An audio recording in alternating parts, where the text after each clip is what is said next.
Hello everyone, in this video I will show you how to manage the side and volume up key shortcuts in Samsung Galaxy S24 Ultra. So before starting the video, don't forget to subscribe the channel and also press the bell icon.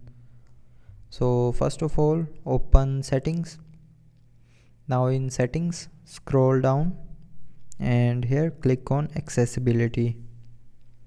Now here click on advanced settings and then click on volume up and down buttons. Now here click on side and volume up buttons.